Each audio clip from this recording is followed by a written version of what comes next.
Today, having at least a cell phone has become an integral part of our modern daily life, by which it keeps us connected and to facilitate some tasks. However, the increasing usage of cell phone has downside on our social lives. It can break our social relationships and reduce the amount of quality time spent together. And a research has called this phobbing. The word phobbing refers to the practice of snubbing others in favor of checking your phone. This habit affects our relationship because when someone is being phobbed, he feels unheard, disrespected, and ignored.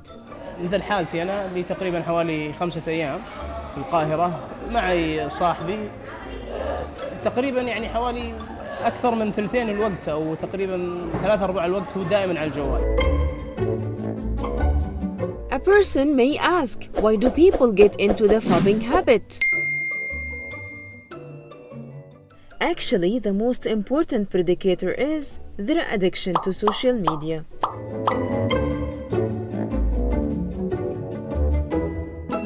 We posted a question on Facebook asking people how many percent they use their cell phones checking social platforms every day. And the results were 20 out of 100 spent less than 50% of their day on social media, while there are 80 out of 100 spent between 60 to 90% of their day on social media.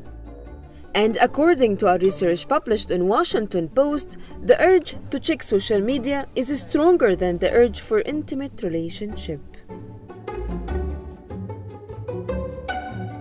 And now we will be doing a live experiment among some graduate students of the Kamal Adham Center at the American University in Cairo. By this experiment, we will examine how many of the students will be checking their cell phones during their class. Let's go. We have asked one of the staff to send a text message on WhatsApp group to the students who are currently having a class.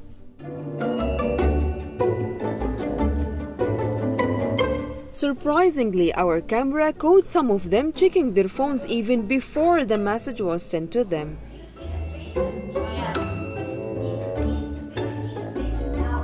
And when the message was sent, some of them replied to the message.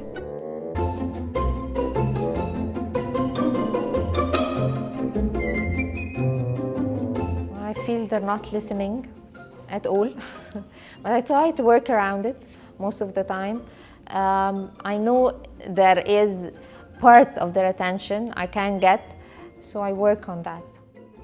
Other professors believe that there should be a policy applied on students who use cell phones during classes. Like I tell them in the syllabus that if they use their phone excessively or if I catch them like socializing or using it for a while, they're absent for the day, to be honest. Because like they're not with me, so why are they here? It's not easy to multitask. I mean, you use all your attention and all your senses while using that phone. You're concentrating with the messages, you're scrolling down, checking photos or whatever you're doing, or indulged in a certain conversation that sometimes could be very serious.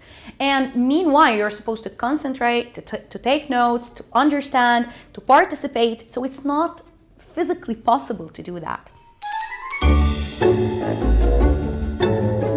Nowadays, you would visit your neighbor and see kids are attached to cell phones. And some concerns have grown over the excessive usage of cell phones in early ages.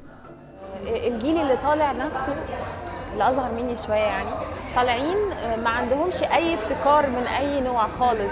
هم أسهل حاجة عندهم الموبايل يمسكوه أي معلومة عايزينها يجيبوها أي حاجة على الموبايل يجيبوها.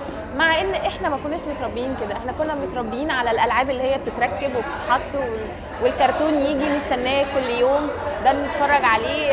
ماما مثلا تجيب لي كراسة الرسم واقعد ارسم فيها، اعزف مزيكا، اروح كل حاجة بايدي.